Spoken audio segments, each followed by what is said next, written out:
Welcome students. Today's topic for discussion is money market, which is a very important part of our financial system.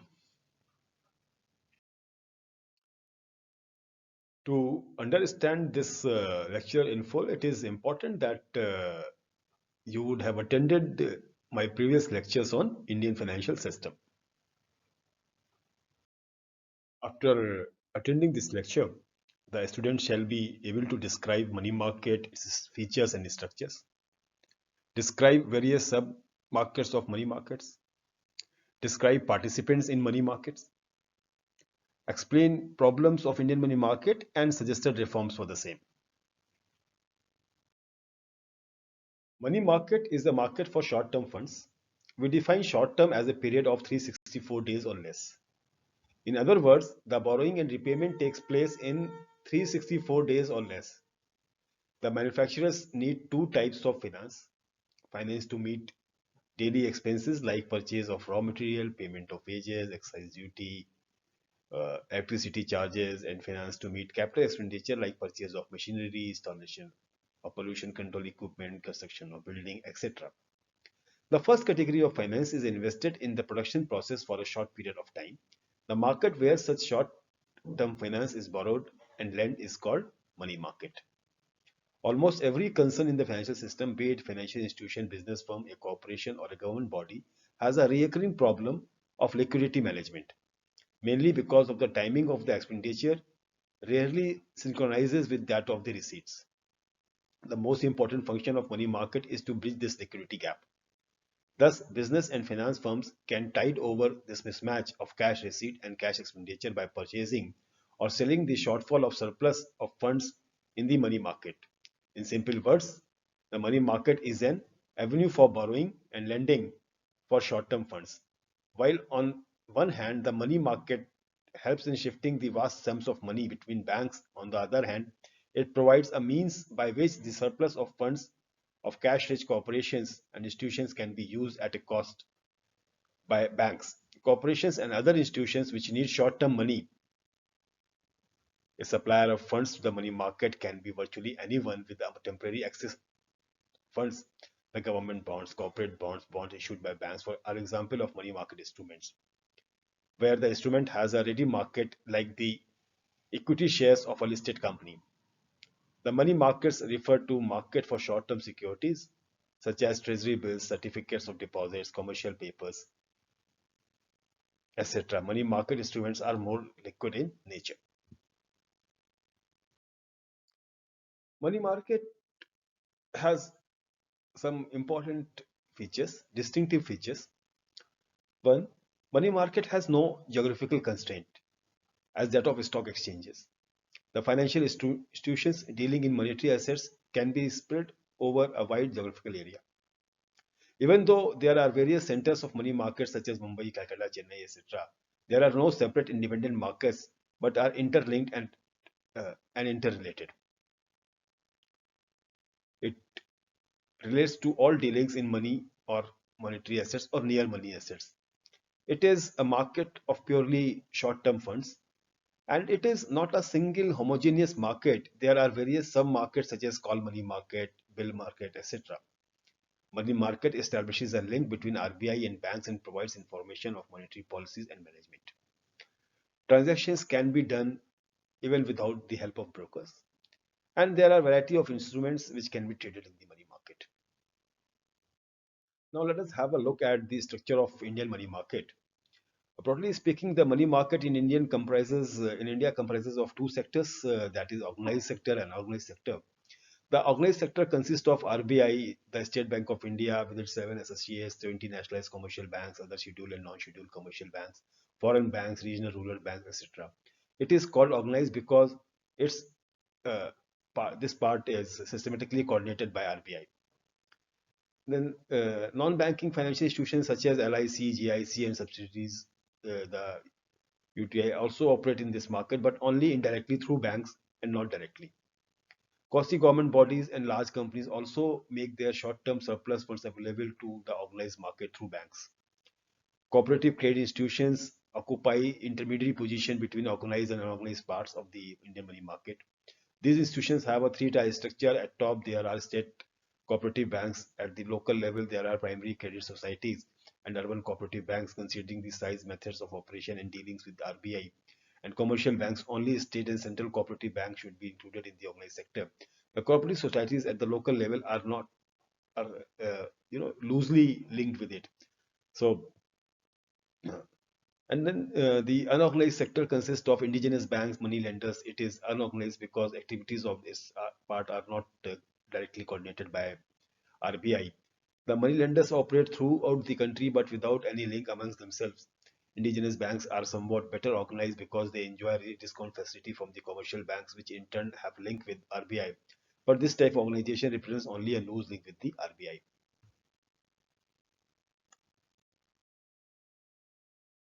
Indian money market is divided into a number of sub-markets. Let's discuss them one by one. Call money market. It is the most important component of organized market, and it deals in call loans or call money granted for 1 day to 15 days normally. And since the participants in the call money market are mostly banks, it is also called interbank call money market. The banks with temporary deficit of funds from the demand side and banks with temporary excess of funds from the supply side in this market. The next is the treasury bill market. The treasury bill market deals in treasury bills which are short term, that is from 91 days, 182 days, or maximum 364 days. Liability of the government of India. Theoretically, these bills are issued to meet the short term financial requirements of the government. But in reality, they have become a permanent source of funds to the government. Every year, a portion of treasury bills are converted into long term bonds. And treasury bills are normally of two types, that is ad hoc and regular. Ad hoc treasury bills are issued to the state government, semi-government departments, and foreign central banks. They are not sold to the banks and the general public and are not marketable. Whereas the regular treasury bills are sold to the banks and public and are freely marketable. Both types of ad hoc and regular treasury bills are sold by RBI on behalf of central government. The T-bill market in India is much underdeveloped in comparison to uh, USA or the UK. Now let's have a look at the other market, that is the commercial bill market. Commercial bill market deals in commercial bills issued by firms engaged in business. These bills are generally of 3 months maturity. A commercial bill is the promise to pay a specified amount in a specified period by the buyer of goods to the seller of goods. The seller who has sold his goods on credit draws the bill and sends it to the buyer for acceptance.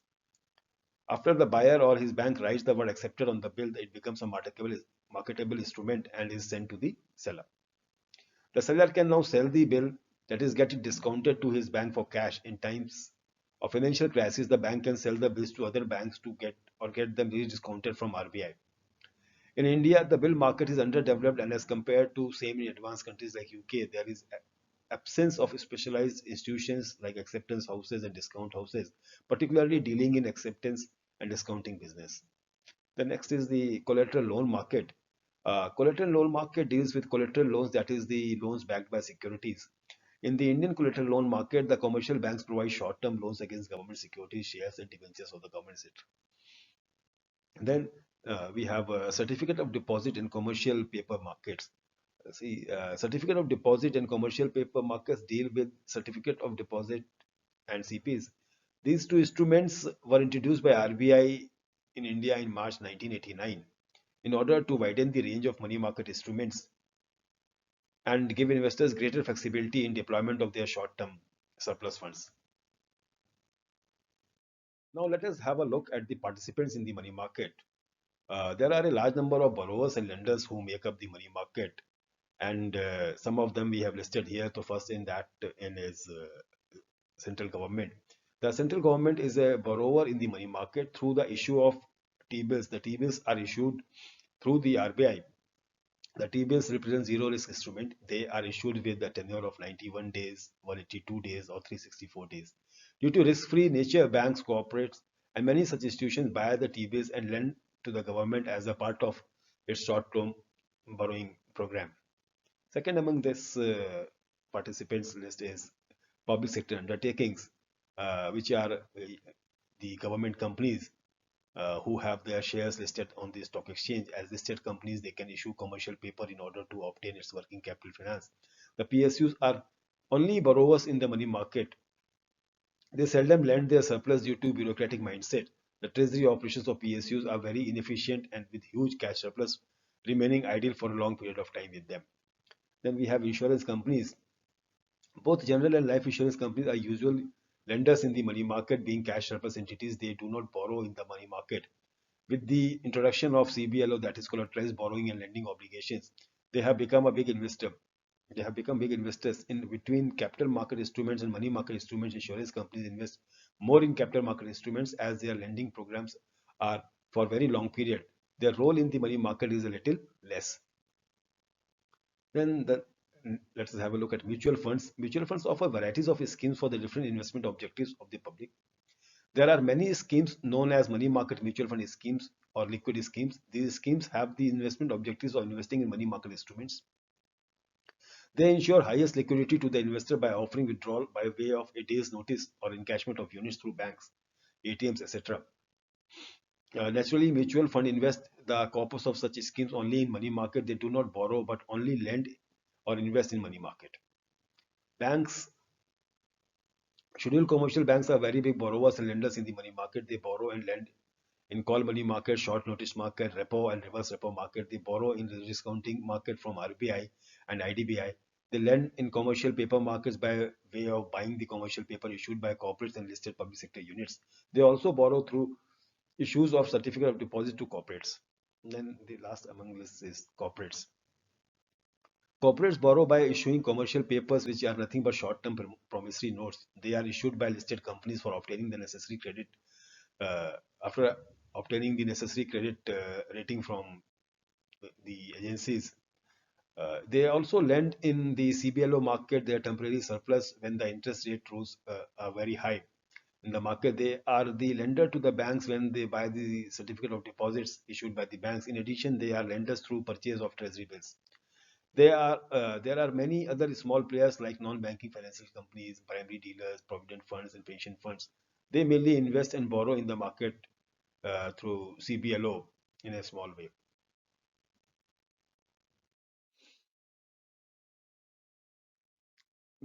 The Indian money market, though, has grown over the last few decades, but it also has its own set of problems. And if these problems are addressed, it is expected that it will grow multifold. So, what are these problems? Let us have a look at that. A well-developed money market is necessary precondition for effective implementation of monetary policy. The central bank controls and regulates the money supply in country through money market, but unfortunately, Indian money market is inadequately developed, loosely organized, and suffers from many weaknesses. First among them is dichotomy between organized and unorganized sectors. The most important defect of the Indian money market is its division into two sectors. There is little contract with coordination and cooperation between the two sectors. In such conditions, it is difficult for RBI to ensure uniform and effective implementation of its monetary policy in both the sectors. Second is the predominance of unorganized sector. Another important defect of the Indian money market is its predominance of unorganized sector. The indigenous bankers occupy a significant position in the money lending business in the rural areas. In this unorganized sector, no clear-cut distinction is made between short-term and long-term and between purposes of loan. The indigenous bankers, which constitute a large portion of the money market, remain outside the organized sector. Therefore, they seriously restrict the Reserve Bank's control over money market. Next is wasteful competition. Wasteful competition exists not only between the organized and unorganized sector, but also among the members of the two sectors. The relation between various segments of the money market is not cordial. They are loosely connected with each other and generally follow separatist tendencies. For example, even today, State Bank of India and other commercial banks look down upon each other as rivals. Similarly, competition exists between Indian commercial banks and foreign banks. Next is absence of all India money market. Indian money market has not been organized into a single integrated all Indian money market. It is divided into a small segment mostly catering to the local financial needs. For example, there is little contact between money markets in bigger cities like Bombay, Madras, and Calcutta and those in smaller towns. Then inadequate banking facilities. Indian money market is inadequate to meet the financial need of the economy, although there has been rapid expansion of bank branches in recent years, particularly after nationalization of banks. Yet vast rural areas still exist without banking facilities. As compared to the size of the population of the country, the banking institutions are not enough. Then shortage of capital. Indian money market generally suffers from shortage of capital. Funds, the availability of capital in money market is insufficient to meet the need of industry and trade on the country. The main reasons for the shortage of capital are a low saving capacity of the people, inadequate banking facility, particularly in rural areas, and see the underdeveloped or undeveloped banking habits among the people. Then there is seasonal shortage of funds. A major drawback of Indian money market is seasonal stringency of credit and higher interest rates during a part of the year. Such a shortage invariably appears during the busy months from November to June, when there is excess demand for credit for carrying on the harvesting and marketing operations in the agriculture. As a result, interest rates rise in this period. On the contrary, during the slack season from July to October, the demand of credit and rate of interest declines sharply. Then diversity of interest rates. Another defect of Indian money market is the multiplicity and disparity of the interest rates. In 1931, Central Banking Duty Committee wrote the fact that a call rate of 3 by 4%, a hundi rate of 3%, a bank rate of 4%, a bazaar rate of small traders 6.25%, and a Calcutta bazaar rate for bills of small traders of 10% exist simultaneously indicates an extraordinary sluggishness of the movement of credit between various markets. The interest rate also suffers in various central, like Bombay, Calcutta, etc. Variation in the interest rate structure are largely due to credit immobility because of inadequate, costly, and time-consuming means of transferring money. Disparities in interest rate adversely affect the smooth and effective functioning of the money market. And the last is the absence of bill market. The existence of well-organized bill market is essential for proper and efficient working of money market. Unfortunately, and in spite of serious effort made by the RBI, the bill market in India has not yet been fully developed. The short-term bills form a much smaller proportion of bank finance in India as compared to that in advanced countries. Over the years, there have been a number of suggestions to bring reforms in Indian money market. These are number one, that the activities of indigenous banks should be brought under the effective control of Reserve Bank of India. Second, the hundis used in money market should be standardized. They shall be written in the uniform manner in order to develop an all-India money market. Then banking facilities should be expanded, especially in unbanked and neglected areas. Then discounting and rediscounting facilities should be expanded in a big way to develop the bill market in the country. And for raising the efficiency of the money market, the number of clearing houses in this country should be increased and their working should be improved. Then adequate and less costly remittance facilities should be provided to the businessmen to increase the mobility of capital. And also the variation of interest rates should be reduced. Hope you have been benefited from this video lecture. The references in the video have been taken from two books, that is Indian Financial System, Markets, Institutions and Services, published by Pearson, written by Mr. B.V. Pathak. Then we have this book from Dr. L.M. Bhole and J.M. Akund, Financial Institutions and Markets, published by Tata McGraw-Hill Edition, Education, New Delhi.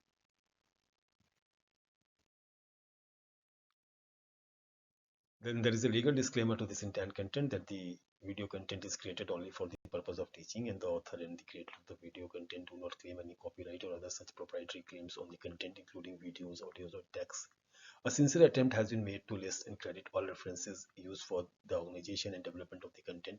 Creator of the content do not take any responsibility for any oversight or omission on the list. Thank you so much.